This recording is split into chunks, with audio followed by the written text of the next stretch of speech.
রিনা ফজরের আগে উঠে যেত, তাহাজ্জুদ নামাজ পড়ত, দীর্ঘ দোয়া করত, কুরআন তেলাওয়াত করত, আর ফজরের পর দেরি পর্যন্ত তাসবিহ করত। মানুষ তাকে খুব ধার্মিক নারী বলেই চিনত।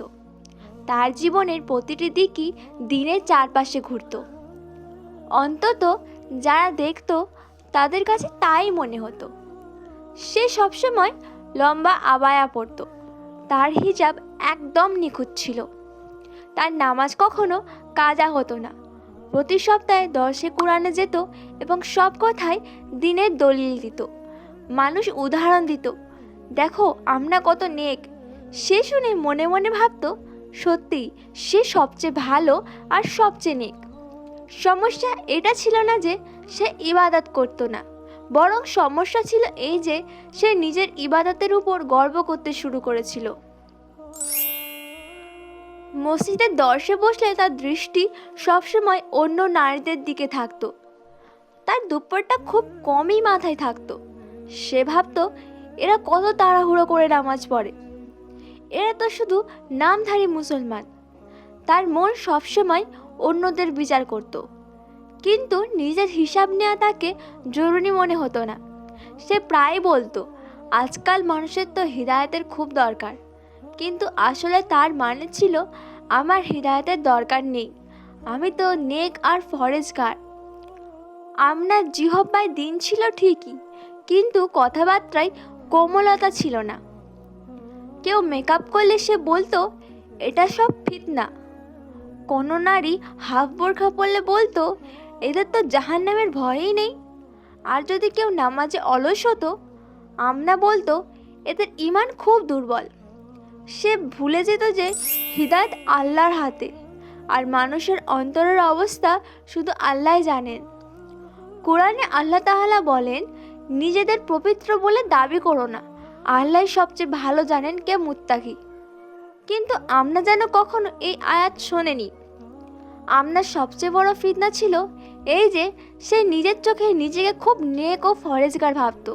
সে মনে করত তার নামাজ কখনো কমতি হয় না, তার নিয়ত সবসময় পরিষ্কার, আর সে সবার চেয়ে আল্লাহর কাছের। সে বুঝতেই পারেনি যে তাকাব্বুর অর্থাৎ অহংকার ইবাদতকে বিষে পরিণত করে। রাসূল সাল্লাল্লাহু আলাইহি সাল্লাম বলেছেন, যার অন্তরে সরিষার দানা সমান অহংকার থাকবে সে জান্নাতে প্রবেশ করবে না। কিন্তু আমরা অহংকারকে শুধু কাপড়, টাকা আর সামাজিক মর্যাদার সঙ্গে যুক্ত করত। সে ভাবত না যে দিনের ক্ষেত্রে অহংকার সবচেয়ে ভয়ঙ্কর। মানুষকে উপদেশ দেওয়ার তার পদ্ধতিও ছিল অদ্ভুত। কোনো কোমলতা ছিল না তার মধ্যে, শুধু হুকুম দিত, তোমার এটা করা উচিত, এটা হারাম, এটা গুনাহ, তোমার লজ্জা হওয়া উচিত।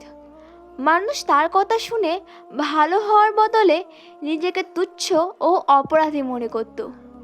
কোরআনে বলা হয়েছে, তোমাদের রবের পথে ডাকো প্রজ্ঞা ও সুন্দর উপদেশের মাধ্যমে। কিন্তু আপনার উপদেশে প্রজ্ঞা কম ছিল, আর নিজেকে শ্রেষ্ঠ প্রমাণ করায় আগ্রহ বেশি ছিল। এক রাতে আমরা একটি ইসলামিক বক্তৃতা শুনছিল। বক্তা বলছিলেন, ইবলিসও অনেক ইবাদত করেছিল, ফেরেশতাদের মাঝেও থাকতো, কিন্তু যখন আল্লাহ তাআলা আদমকে সিজদা করতে বললেন, সে বলেছিল, আমি তার চেয়ে উত্তম। এই একটি কথাই তার সারা জীবনের ইবাদত ধ্বংস করে দিয়েছিল। তারপর আলিম বলেন, রাসূলুল্লাহ সাল্লাল্লাহু আলাইহি সাল্লামের একটি হাদিস শোনালেন, আল্লাহ তোমাদের চেহারা ও সম্পদ দেখেন না, তিনি দেখেন তোমাদের হৃদয় ও তোমাদের আমল। আপনার হৃদয় কেঁপে উঠল। সে সারা রাত ভাবতে লাগলো, কতবার সে মানুষকে বিচার করেছে, কতবার বাহ্যিক আমল দেখে ঈমান মেপেছে।